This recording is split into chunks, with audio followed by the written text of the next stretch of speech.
Claro. ¿Se ve, hija? Sí, sí, sí, tamizaje neonatal. Ya, ahora sí, ya, gracias. Vamos a empezar, ¿ya? Muchas gracias. Bien, el tema a tratar hoy día es acerca del tamizaje neonatal. Si bien es cierto que hay un tamizaje básico eh, que tiene una discreta o una diferencia por una patología respecto de salud con MINSA, básicamente me han pedido que desarrolle lo que es el tamizaje neonatal de las tres patologías que son las comunes que se ven en ambas instituciones, ¿no? Como es el hipotiroidismo congénito, la hiperplasia suprarrenal congénita y la galactosemia, y eso es lo que vamos a tratar el día de hoy. En cuanto a la definición, tamizar es pasar como si fuera por una coladera a todos los pacientes, a todos los recién nacidos, para tratar de detectar alguna patología que pueda ser prevenible en las manifestaciones clínicas y cuyas manifestaciones, valga la redundancia, puedan poner en riesgo el desarrollo neurológico y la vida del paciente. Entonces, eso es tamizar. Eh, Como se ve en el gráfico, por ejemplo, en el tamiz, en la coladera, está la imagen de un bebito que es un recién nacido, que es un esquema de un recién nacido que aparentemente está bien porque tiene buen llanto, tiene sus mejillas rosaditas, está con un tejido adiposo adecuado, ¿no? Entonces, se le pasa por la coladera para ver si es que en este paciente se puede detectar alguna alteración en los resultados del tamizaje. Hay que tener en cuenta que no es una forma de hacer diagnóstico de una enfermedad, más solamente es el alerta de que pudiera haber alguna alteración metabólica en este recién nacido. Claro, en la mayoría de los pacientes, pues no va a encontrarse, en la mayoría de los recién nacidos no va a encontrarse nada, pero en aquellos que se encuentra es importantísimo porque vamos a permitirle un crecimiento adecuado y además la reducción de la tasa de mortalidad por alguna de estas enfermedades.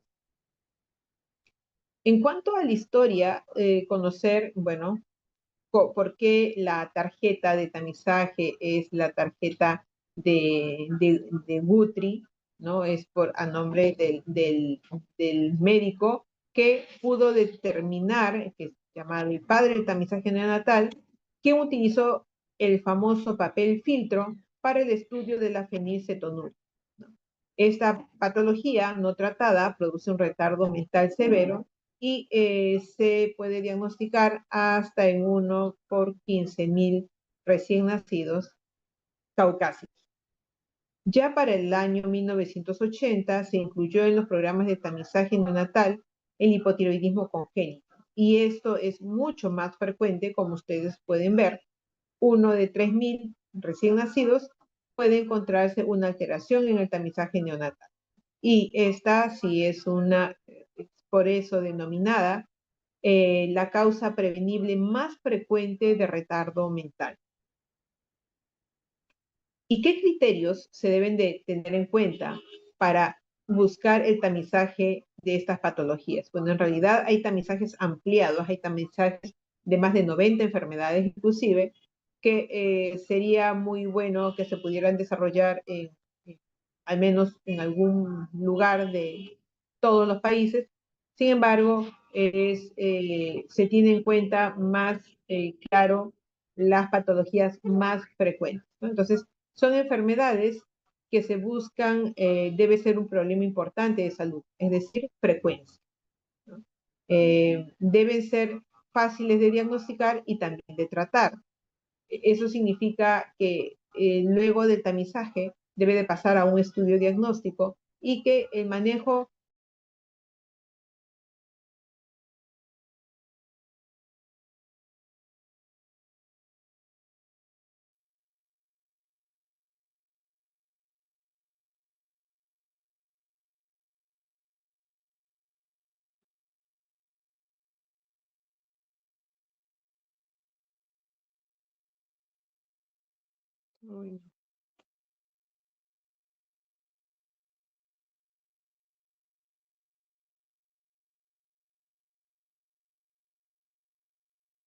Ya, ¿pueden ver la pantalla?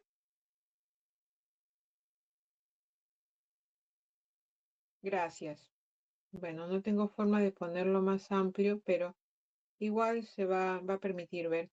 Bien, entonces habíamos avanzado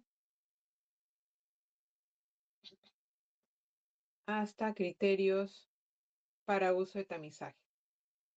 De repente no se entendió tampoco, de repente acá se cortó. Revisemos mejor. En cuanto a los criterios para uso del tamizaje neonatal, en realidad debe corresponder al estudio o a la determinación de enfermedades que sean un problema importante de salud por riesgos de vida o por complicaciones a largo plazo, como por ejemplo tanto la fenilcetonuria como el hipotiroidismo congénito, que son causa de retardo mental. En el caso de la hiperplasia suprarrenal congénita, el problema más importante va a radicar en que pone en riesgo la vida del paciente de manera muy súbita. Deben ser fáciles de diagnosticar y de tratar. Muchos de estos medicamentos, muchas de estas patologías requieren una o dos pastillas y en algunos casos solo otro criterio para uso de tamizaje que sean enfermedades que puedan ser diagnosticadas en fase sintomático latente. No esperar a que haya el cuadro clínico florido del paciente para intentar o iniciar el tratamiento intentando una mejora de pronóstico, porque muchas veces ya es un fracaso, ¿no? Debe ser aceptada por la población el tipo de estudio. Los padres tienen que consentir que se les tome la muestra de las gotas en las tarjetitas de Gatri para la toma o papel filtro para el transporte de la sangre de sus bebitos y así puede hacerse el estudio, porque algunos podrían pensar que de repente estas muestras pueden ser utilizadas para otros tipos de estudios adicionales y que no se les informa, por ejemplo. Por otro lado, debe de entenderse la historia natural de la enfermedad porque si no la entendemos, no sabemos por qué queremos actuar tan tempranamente. Es importante para que se dé a nivel global, para que llegue a todos los recién nacidos que formen parte de políticas de salud de los. Si vamos a hacerla solamente en salud, solamente MINSA o en la parte privada, algunas clínicas en particular, entonces se pierde la posibilidad de darle a los niños, a todos los niños, sea que nazcan en privado o en público, el descarte adecuado de los costos de un Doctora, caso disculpe la hallado. interrupción. Parece que Hola, hay una interferencia con su micrófono. no se escucha claro, ahorita tampoco. Sí, ahora sí. Lo que pasa es que parece que está chocando su micrófono con algo. Ya, sí, debe ser, está bien, que Ok. no haya nada cerca. Gracias. Bien, los costos de un caso hallado, ¿no? De un caso detectado, por ejemplo, de hipotiroidismo, debe ser menor a los gastos que ocasionaría la enfermedad desarrollada. Por ejemplo, un paciente hipotiroideo, donde las gotitas del talón, ¿no? son utilizadas para el estudio, se diagnostica de un hipotiroidismo congénito y el tratamiento es levotiroxina, que es barata, es un medicamento francamente económico comparado a lo que sería ese paciente que no haya sido detectado en el hipotiroidismo y que tenga un retardo mental con una asistencia permanente por parte de la madre, el padre. Uno de ellos tiene que dejar de trabajar para poder asistir al niño, ¿no? Se genera un problema mayor. Luego este paciente, este niño ya no va a poder pertenecer al grupo de las personas que laboran. Entonces puede tener intercurrencias que lo descompensen y que lo lleven al uso de hospitalizaciones, que también genera un gasto mayor. Por lo tanto, este criterio para el uso de tamizaje también se incluye. En cuanto a... Perdón, repito, chicos.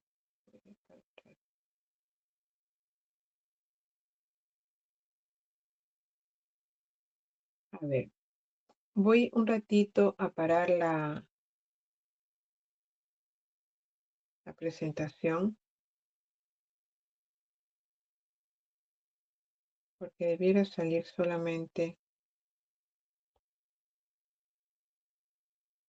Debiera salir esta parte.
Dos minutos, chicos, por favor, que estoy tratando de abrir ya en otra máquina, ya, porque esto.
Voy a cerrar acá y voy a abrir la otra.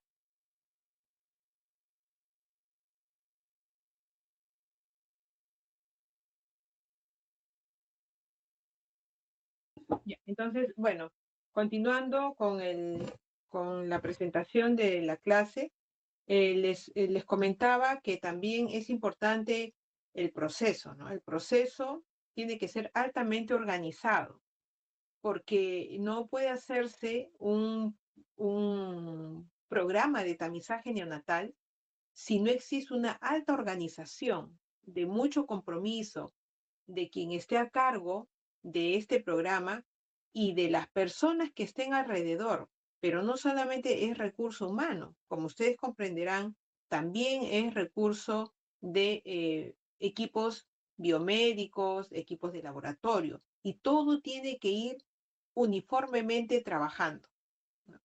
Porque si no, vamos a encontrar en verdad cuadros tristes de diagnósticos tardíos, no porque no se haya hecho el procedimiento, sino porque ni siquiera no se llegó a informar a la familia del resultado. Y cuando los pacientes han ido a sus controles de pediatría, pues no se definió la posibilidad que pudieran tener alguna de estas enfermedades. El que sea altamente organizado, es decir, desde la cabeza del Ministerio de Salud de la institución, nos asegura el mejor pronóstico de salud para el paciente que tenga el tamizaje positivo. Las técnicas en la toma de muestra también forma parte de lo que debe ser el, el digamos, el programa de tamizaje neonatal, la forma cómo debe de caer la gota, cómo debe de cubrir el círculo del papel filtro, forma parte de todo este proceso. Este papel filtro nos asegura el transporte de la muestra de distancias lejanas sin que se altere la misma. Es un papel que absorbe rápidamente, se seca fácilmente y puede ser transportado fácilmente de cualquier lugar del mundo a un centro de laboratorio donde pueda ser procesada la gota de sangre dejada ahí. En este cuadro de la tabla número 2 de la Norma Técnica de Salud para el Tamizaje Neonatal del Perú, del Ministerio de Salud, tenemos 4 puntos que debemos de recordarlos para saber cómo es que se debe hacer la toma de tamizaje. Primero, saber qué tipo de recién nacido tenemos. Tenemos un recién nacido a término o postérmino o un recién nacido prematuro. La condición del paciente, si está sano o si está enfermo o crítico inclusive. La edad gestacional, si es más de 37 semanas o igual a 37 o menor de 37 semanas. Los criterios, sí.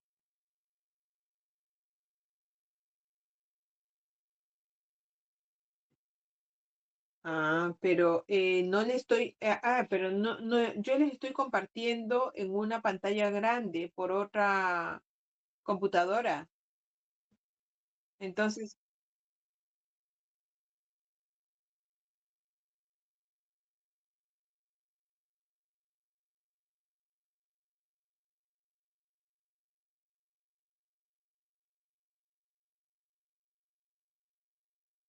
uy, no, qué terrible. No, no les puedo compartir así.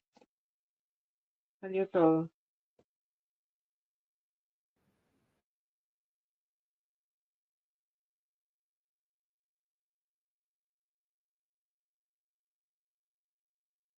Ahorita no ven nada.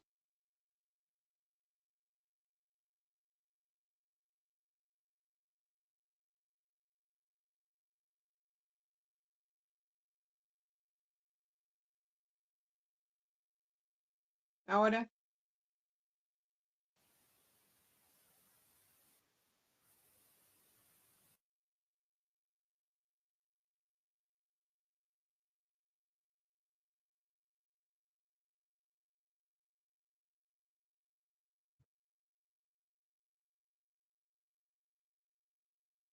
A ver, sí son las mismas.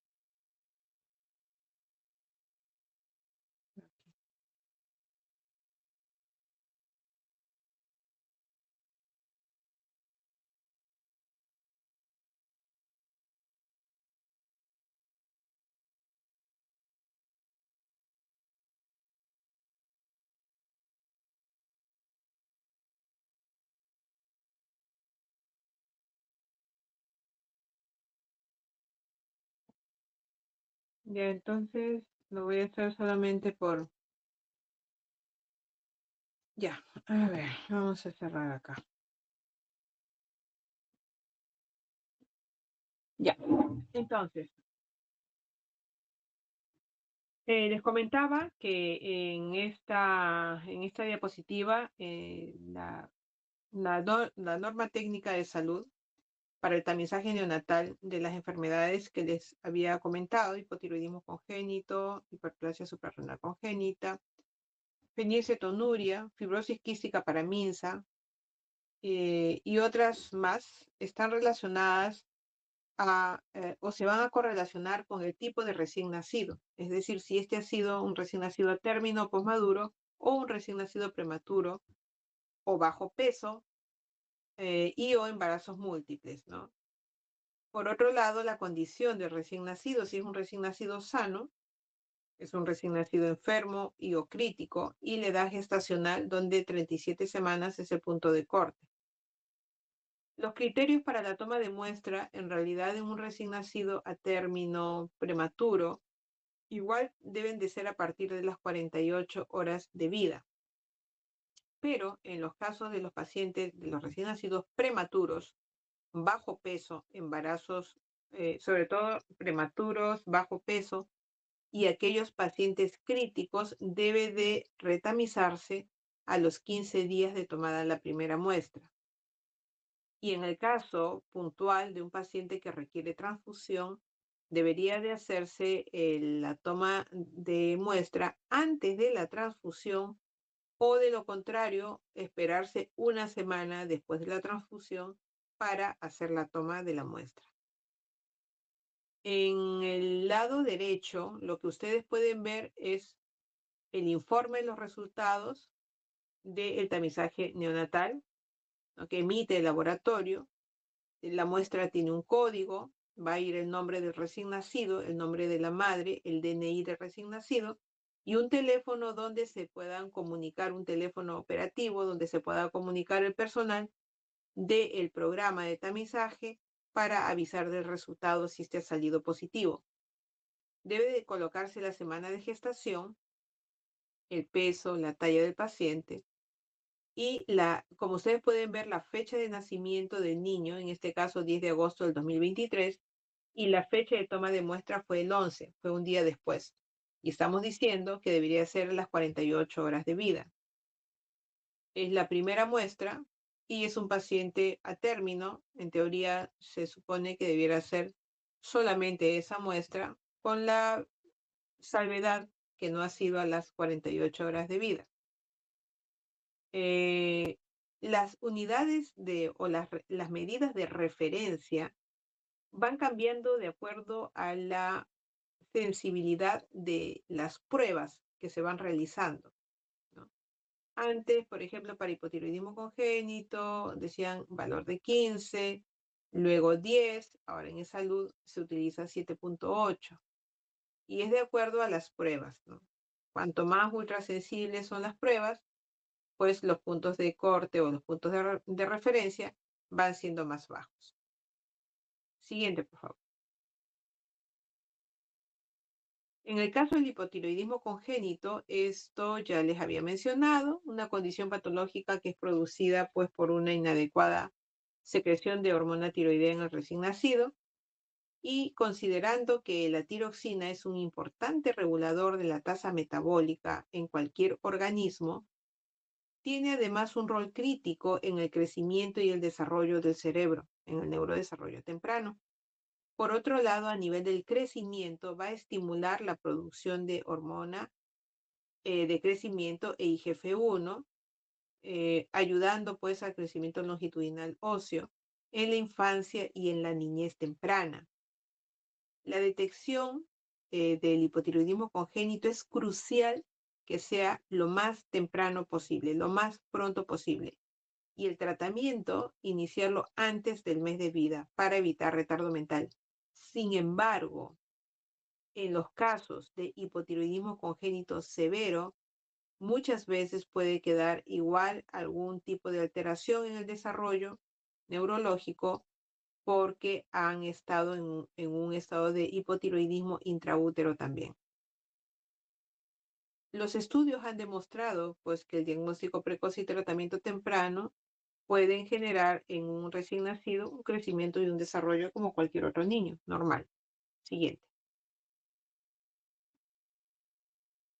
Solamente para hacer un poco el esquema, de recordar también un poco su embriología, acerca de que la glándula tiroides pues, es la primera que se desarrolla más o menos para el día 24 de gestación. Y para las 4 semanas ya hay síntesis de tiroglobulina, ¿no? Para las 18 semanas ya está activo también el feedback pituitario tiroideo y para el tercer trimestre ya va a tener una acción a nivel de la diferenciación y arborización neuronal y sinaptogénesis mediante pues el paso de la T3 a través del astrocito mediante una deyodinación de la T4 a T3 e ingreso a la neurona y del mismo modo también del vaso sanguíneo a través de la barrera hematoencefálica directamente ingresar al citosol de la neurona, ¿no? También para hacer la acción que hemos comentado. Siguiente. Esto es lo que debemos de evitar con el tamizaje neonatal, ¿no? Esto es el cuadro clínico florido de un hipotiroidismo congénito. Lo notorio va a ser la ictericia, que es una ictericia prolongada, el estreñimiento, la hernia umbilical, que ustedes pueden verla en la foto, la falla de Medro, pobre ganancia de peso y talla, una piel seca, una bradisiquia, ¿no? O sea, es lentos, macroglosia, ronqueras, extremidades frías, edema, una fontanela posterior bastante amplia y finalmente el bocio, aunque esto es un poco difícil a veces de evaluar en un recién nacido por el cuello corto. Siguiente. La severidad del hipotiroidismo congénito va a estar en relación a los valores de la T4 libre, por debajo de 0.4 es severo, a la ausencia de tiroglobulina, ¿no? Una tireosis, cuando se encuentran niveles no detectables, ¿no? De esta hormona, lo que nos indica pues también un posible defecto completo en la síntesis de la tiroglobulina, o sea, no solamente anatómico, sino también funcional. Otro marcador importante también es la ausencia de las epífisis en las rodillas y el estudio con gammagrafía que también me defina pues la ausencia de la tiroides, ¿no? La gammagrafía es un estudio que debe realizarse de manera temprana y que puede realizarse inclusive hasta 7 días después de haber iniciado el tratamiento con levotiroxina sin que tenga ninguna alteración al resultado. Por otro lado, tenemos una ecografía tiroidea y la evaluación auditiva también como parte del estudio, aunque esta evaluación auditiva habitualmente se realiza a partir de los 6 meses. Siguiente. Las recomendaciones para el tamizaje en general, tomarse entre las 48 y las 72 horas de nacido. Sabemos que el tema sensible para detectar un hipotiroidismo congénito es la determinación de la TSH, de la hormona estimulante tiroidea, por eso es que se utiliza como para el tamizaje. Que la segunda muestra debe ser realizada, como lo había mencionado, pretérminos, bajo peso al nacer, muy bajo peso al nacer, en los pacientes críticamente enfermos. En caso que se realicen altas muy tempranas, debe tomarse antes del alta de todas maneras. Y en caso de transfusiones, antes de la transfusión. ¿Cómo se debe de evaluar el resultado del tamizaje? Pasamos a la siguiente diapositiva, por favor. Bien, el flujograma del diagnóstico y manejo, entonces tenemos, si se realiza el tamizaje, que es lo óptimo, nosotros vamos a encontrar el valor de la TSH menos de 10 para lo que es MINSA, es normal, pero si lo encontramos en valores de 10 a 20, debemos de programar el segundo tamizaje neonatal. Si encontramos valores de menos de 10, bueno, normal, descartado, que haya una alteración en el tamizaje. Pero si está más de 10 o si en el primer tamizaje se encontró un valor mayor de 20 en la TSH, debe de hacerse una evaluación de la TSH y la T4 libres séricas. Y en el caso de estas dos presentaciones, el inicio de levotiroxina a dosis de 10 a 15 miligramos por kilo hasta tener el resultado de los valores séricos. Si no se realizó, pero hay una sospecha clínica, debe de pasar igual a la interconsulta de endocrinología para solicitar o ir solicitando la TSH sérica y la T4 libre. ¿Cómo se evalúa estos resultados de la TSH y la T4 libres ya con el flujograma para la parte del hipotiroidismo congénito? Si una TSH está elevada y una T4 libre normal, estamos hablando de un hipotiroidismo subclínico. Se puede continuar con la levotiroxina o volver a hacer la muestra una semana con valores nuevos de TSH y T4 libre. Si tenemos una TSH elevado y una T4 libre baja, pues estamos ante un hipotiroidismo primario, ¿no? Debe de continuarse el tratamiento con la levotiroxina y se debe pasar a la búsqueda de la etiología del hipotiroidismo, como se ve en la flecha de la derecha, en búsqueda de agenesia o hipoplasia, ectopia o dishormonogénesis. En cualquiera de estos casos, el tratamiento con levotiroxina es de por vida. Si no se pudo determinar la causa etiológica, el tratamiento debe manejarse más o menos hasta los 3 años de edad, donde se hace un punto de corte entre 4 a 6 semanas y se vuelve a hacer todas las pruebas de laboratorio relacionadas a la función tiroidea, ¿no? Siguiente, por favor. Bueno, esto ya lo hemos visto en el flujograma. Siguiente. Las recomendaciones para el tratamiento. La levotiroxina sódica es el medicamento de elección. Debe iniciarse no más allá de 2 semanas después del nacimiento o inmediatamente luego de confirmado el examen sérico.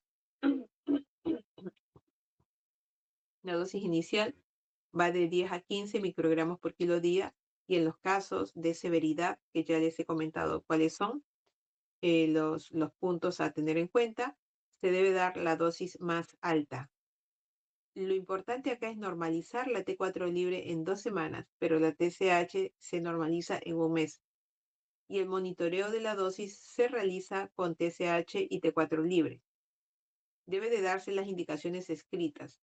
Esto es muy importante que se apoye al manejo a continuar la indicación dada en el momento del diagnóstico o de los resultados del laboratorio, porque se puede ver en algunos casos el abandono por parte de los padres. Fue bien diagnosticado, se empezó el tratamiento a tiempo, pero el paciente llega al año con un retraso tremendo. ¿Por qué? Porque no se imaginaban que necesitaba un tratamiento de por vida, ¿no? Entonces suspenden en algunos casos el tratamiento los padres por su cuenta. Siguiente.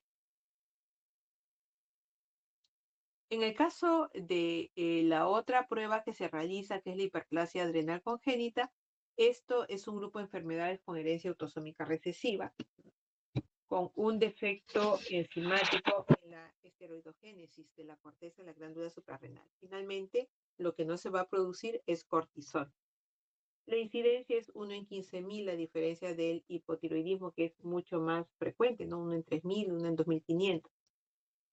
En el caso de tamizaje para hiperplasia adrenal congénita, básicamente se enfoca en la deficiencia de la 21-hidroxilasa porque es la más frecuente de todas las formas de presentación de la insuficiencia adrenal.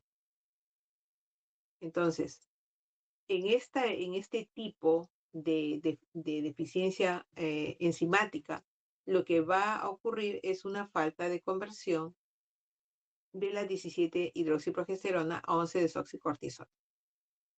De las formas que existen de esta hidroxilasa, tenemos la forma pierdesal y la forma virilizante. La forma, bueno, y la forma no clásica, pero de las formas clásicas tenemos la pierdesal y la virilizante.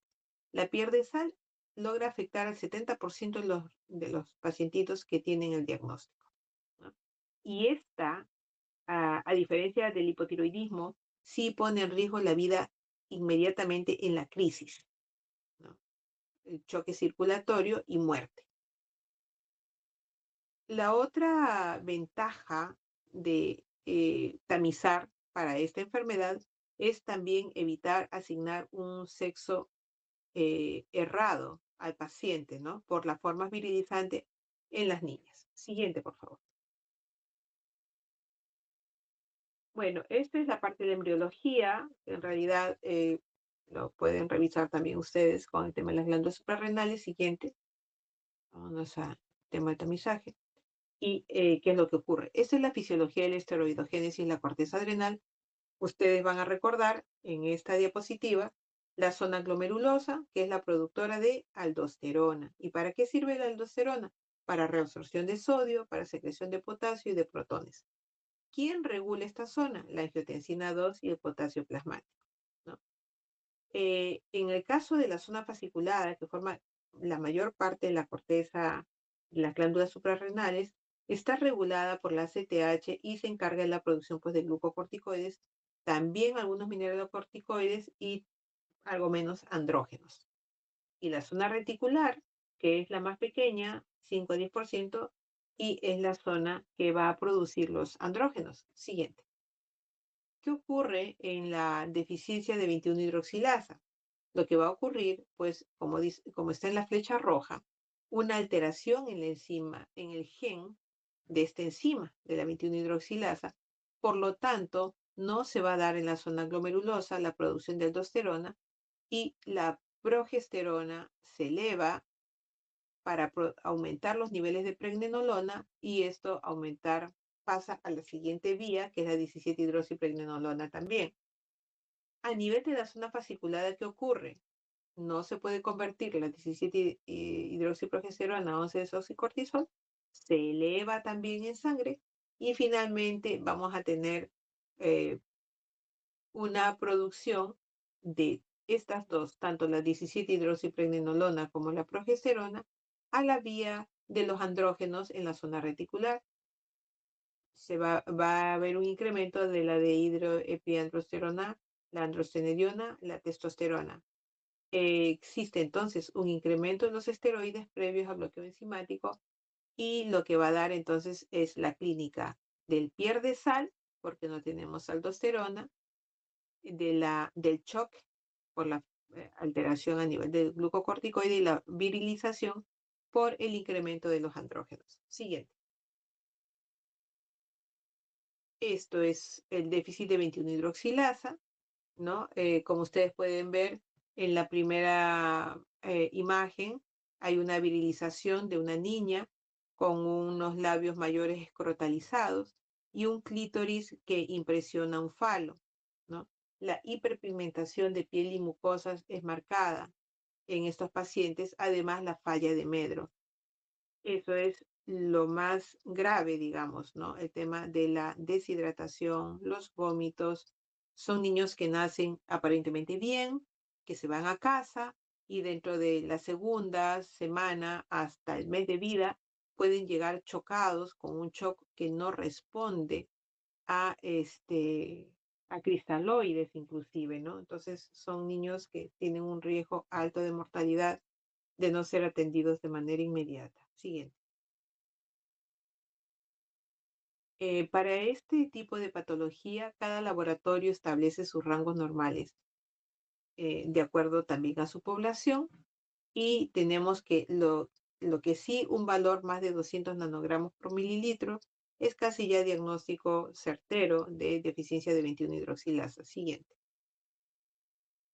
Y este es el flujograma o el algoritmo para hiperplasia suprarrenal congénita. Si yo encuentro los valores de la 17 hidroxiprogesterona muy elevados, es probable que tengamos una deficiencia de 21-hidroxilasa y debe ser referido a un centro de mayor complejidad para confirmar el diagnóstico. ¿no? El diagnóstico, bueno, es la historia, también hacer la historia clínica, buscar la consanguinidad de los padres, hacer el examen físico, tomar la 17-hidroxiprogesterona sérica, gases venosos, electrolitos, actividad de renina plasmática y el test genético, que es importantísimo, ¿no? En el caso de que sea una elevación parcial de la 17-hidroxiprogesterona, debería de repetirse la muestra. Si está normal, se descarta la alteración del tamizaje.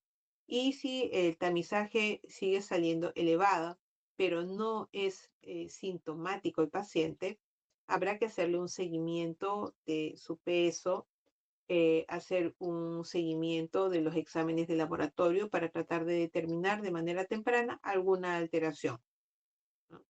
Pueden ser en el caso de una 17-hidroxiprogesterona elevada sérica con electrolitos normales y la gasometría también está normal, no haber acidosis, y estamos ante una forma virilizante simple donde no genera alteraciones, pierde sal. O puede ser una elevación transitoria de la 17-hidroxiprogesterona que suele verse en pacientes con muy bajo peso, prematuros, o que la muestra fue tomada muy tempranamente, o que el paciente tiene algún otro tipo de enfermedad. En los casos de que encontramos todos los tipos de alteraciones como corresponde, pues el paciente debe de iniciar tratamiento a la brevedad y hacer el test genético a la familia. Siguiente. El tratamiento es reposición, igual como en el caso del hipotiroidismo, se repone la hormona que falta. En este caso se reponen los glucocorticoides y se repone también fludrocortisona para los mineralocorticoides. Las dosis son un poco más altas de inicio y luego se van disminuyendo conforme va aumentando en edad del paciente, pero siempre está en relación al metro cuadrado de superficie corporal. No se indica por kilo de peso en este caso. Siguiente. Es importante considerar para esta patología las vacunas, las infecciones respiratorias o digestivas que pueden descompensar al paciente porque pues tiene poca producción de cortisol. Por lo tanto, la familia se le entrega una cartilla donde se dice si presenta fiebre o está con diarreas o está tosiendo, debe de duplicarle o triplicarle la dosis de la hidrocortisona por un periodo de 2 a 3 días hasta que ceda el cuadro que está generando, que puede generar una descompensación del paciente y regresa a su dosis habitual, ¿no? Ya los papás tienen eso en la cabecita porque siempre nosotros los damos escritos y ellos saben ejecutarlo bien. Siguiente.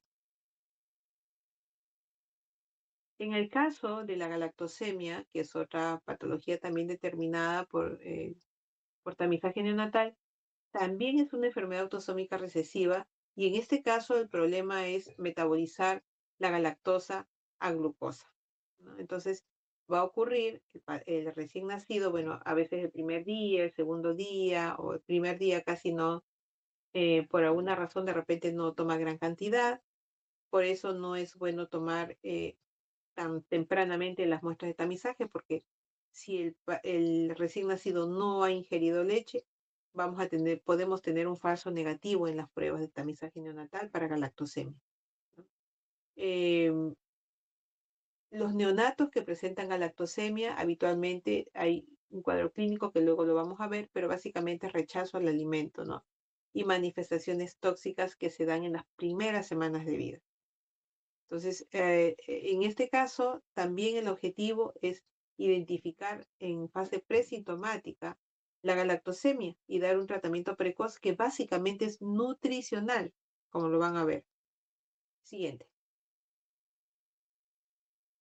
Bueno, el metabolismo de la galactosa, lo que debe de ocurrir es que la galactosa se transforma en glucosa, pero por alteraciones, por deficiencias de galactosa 1-fosfato uridiltransferasa, en el caso de la forma clásica, de galactoquinasa en el tipo GAL o de la uridindifosfato galactosa epimerasa en la forma GALE, lo que va a ocurrir es que la galactosa se va a acumular como galactol, produciendo alteraciones cataratas a nivel, ocular, o también galactonato, que son sustancias tóxicas que van a generar alteraciones a nivel neurológica. Siguiente. La forma clásica, que es la deficiencia de la 1-fosfaturiditransferasa, la GAL, cuando la actividad enzimática está muy disminuida, y el cuadro clínico va a estar en las 2 primeras semanas de vida, con vómitos, diarreas, letargia, sangrado, hepatomegalia, ictericia, colestasis, sepsis por E. coli, y se encuentran cuerpos reductores en orina porque no puede ser degradada la galactosa. Entonces es eliminada como tal. Tenemos una forma benigna, que son cuando existe homocigosis para el alelo. Y las secuelas básicamente van a ser cognitivas, de lenguaje, motoras, catarata y disfunción ovárica y falla de Medro también. Siguiente. En el caso de la galactoquinasa, lo que más notorio vamos a tener son las cataratas, pero también hay cuerpos reductores positivos en orina, y la forma GALE, que tiene 2 manifestaciones, una forma severa, que es similar a la galactosemia clásica, con un retraso psicomotor importante, o la forma benigna, donde solo la deficiencia es en el glóbulo rojo, pero no a nivel hepático. También hay que considerar otras hipergalactosemias primarias, como son, que no son galactosemias, sino son hipergalactosemias, como la hepatitis congénita, malformaciones arteriovenosas hepáticas, anastomosis portosistémicas, enfermedades metabólicas como la tirosinemia tipo 1, citrullinemia tipo 2 y cualquier otro desórdenes que puedan causar daño hepático, así como el síndrome de Fanconi-Bickel. Siguiente. Para el tamizaje neonatal, las recomendaciones, hay que considerar los falsos positivos también, todo lo que provoque shunt desde intestino a circulación sistémica. Por lo tanto, hay que hacer un estudio amplio de imágenes, ¿no? Ver qué cosa puede estar generando este tipo de elevación de galactosa. Y las formas variantes también, las variantes tipo Duarte también hay que tenerlas en consideración como falsos positivos, porque esos pacientes pueden, porque como están en homocigosis, no necesitan ningún tipo de restricción. En el caso de los falsos negativos, que el recién nacido no haya estado expuesto a galactosa al momento de la toma de la muestra, porque, por ejemplo, nació o estuvo hipoactivo y no se le dio de lactar ni en fórmula inmediatamente, y pasó a recibir un endovenoso solamente, pero llega la licenciada y dice, bueno, ya tiene 48 horas, vamos a tomarle la muestra, le toman la muestra y dice, y sale negativo. Y de repente, cuando empieza la lactancia, puede tener algún cuadro clínico sugestivo, sugerente, que no se hizo anterior, pues porque no estaba en contacto con galactosa, ¿no? Lo que se mide es la galactosa total. En otros lugares puede medirse la galactosa 1-fosfato o su actividad, o hacerse un estudio inclusive de biología molecular, cosa que no hacemos acá, ¿no? Ya, se hace de manera privada, digamos, pero no lo hacen los hospitales como un tema propio, ¿no? De nuestros programas de salud, ¿no? Nacional. Todo recién nacido con un tamizaje neonatal positivo debe de ser colocado en restricción de galactosa. Eso significa retirar todo lo que sea leche con galactosa o con lactasa, ¿no? O con lactosa. Y luego los test definitivos, que ya pasan a otro nivel porque no lo hacen en los hospitales, más sí en los laboratorios privados.